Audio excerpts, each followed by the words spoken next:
Prezados e queridos irmãos do culto online, meu abraço ao evangelista Jeremias, à irmã Jusceli, a todos os irmãos que estão nesse momento acompanhando o culto.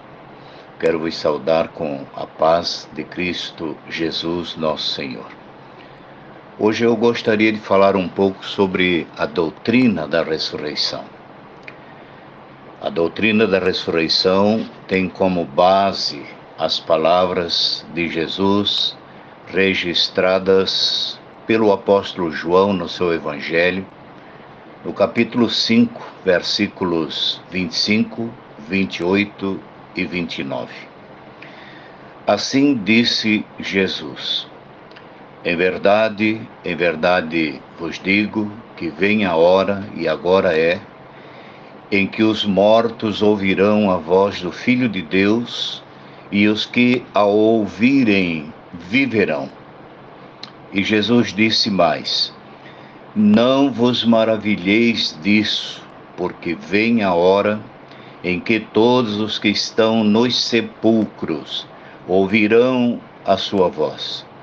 E os que fizerem o bem sairão para a ressurreição da vida, e os que fizeram o mal para a ressurreição da condenação.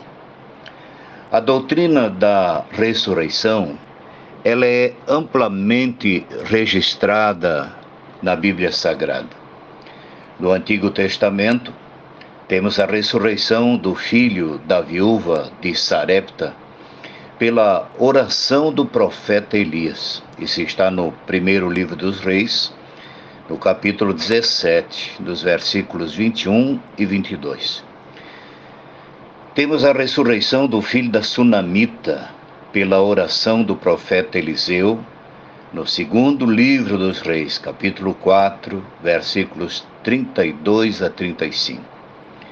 E temos a ressurreição do defunto, que foi colocado na cova onde estavam os ossos do profeta Eliseu, que ali fora sepultado, no segundo livro dos Reis, capítulo 13, versículos 20 e 21. O texto diz ali que quando o corpo do defunto tocou os ossos do profeta, se levantou e saiu caminhando. Foi algo extraordinário. Imaginem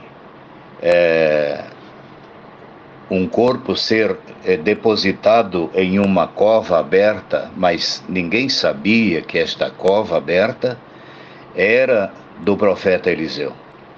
Os ossos estavam expostos, e naquele tempo acontecia de vez em quando uma quadrilha de assaltantes do deserto, ao ver alguém caminhando, ou seja, se deslocando naquelas localidades, esses assaltantes saíam das montanhas e vinham para roubar as caravanas e os caminhantes.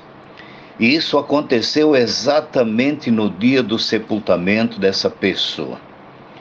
Estavam levando o corpo dessa pessoa para o cemitério, mas quando o cortejo e as pessoas que acompanhavam esse sepultamento viram os assaltantes vindo com seus camelos em disparada para assaltar aquelas pessoas que ali estavam, simplesmente eles jogaram o defunto na primeira cova aberta que estava ali à disposição e saíram correndo.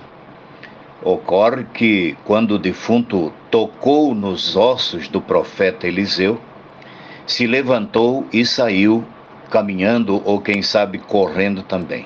Imaginem que cena. No Antigo Testamento nós temos a ressurreição de Lázaro,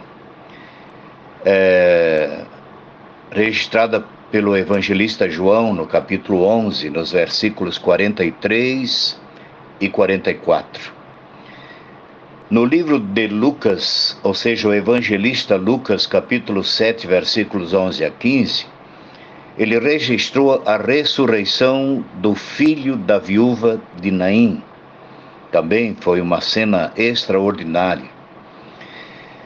No livro dos Atos dos Apóstolos, no capítulo 9, no versículo 40, nós temos a ressurreição de Dorcas, uma irmã muito querida da igreja, que ajudava muito as pessoas necessitadas, mas pela oração do apóstolo Pedro, ela voltou a viver.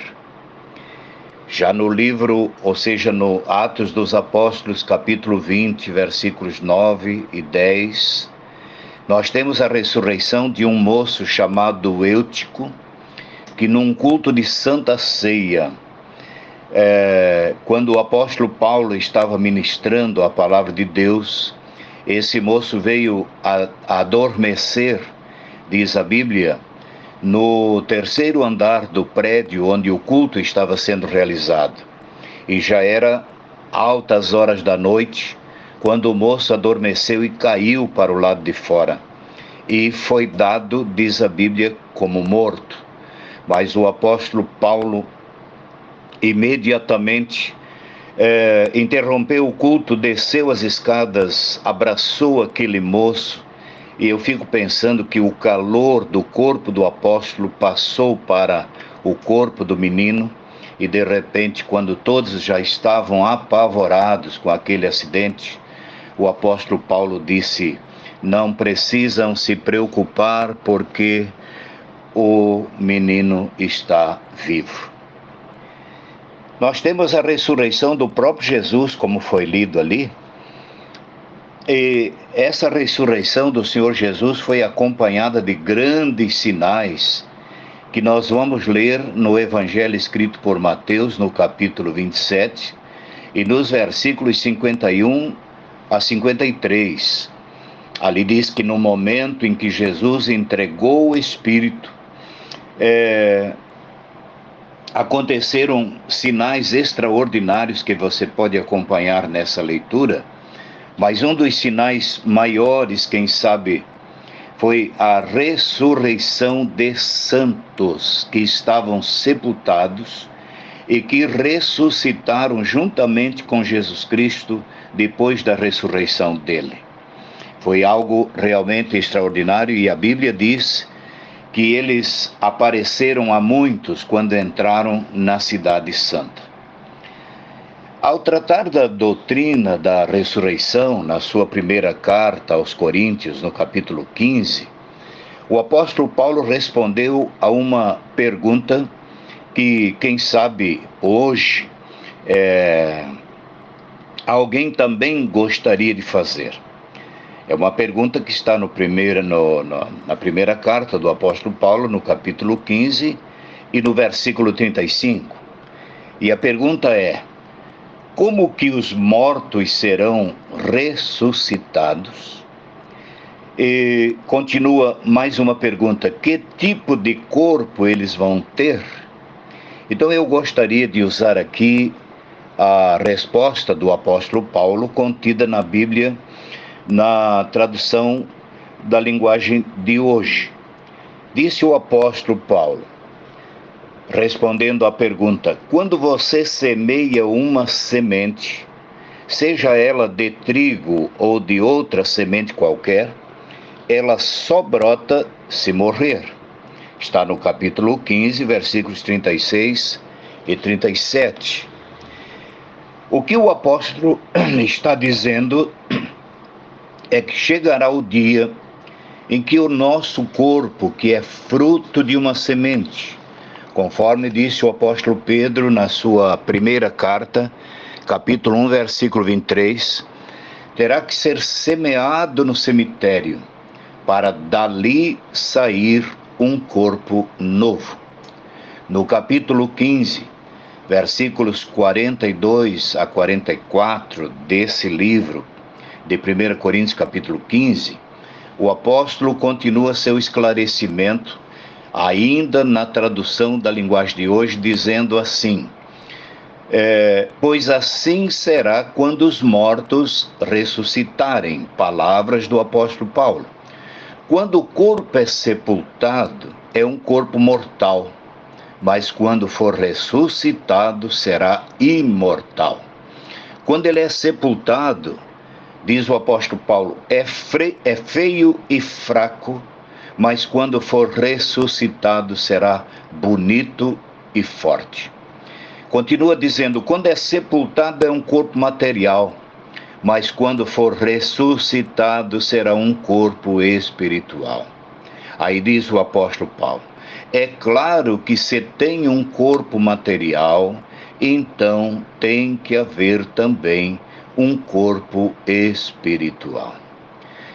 Com essas promessas em mãos, queridos irmãos, tenhamos a firme confiança que o que a palavra de Deus promete, com certeza será cumprido. Nós estamos aguardando a volta de nosso Senhor Jesus Cristo para qualquer momento. No dia do arrebatamento da igreja, diz a palavra de Deus, os mortos ressuscitarão incorruptíveis e nós seremos transformados. 1 Coríntios 15, 51 e 52. Portanto, estamos nos aproximando cada dia mais desse momento extraordinário para a igreja, que nós não podemos perder, pois só há uma saída, arrebatamento ou tribulação. Queridos irmãos, um abraço a todos e até o próximo encontro na paz de Cristo Jesus. Amém.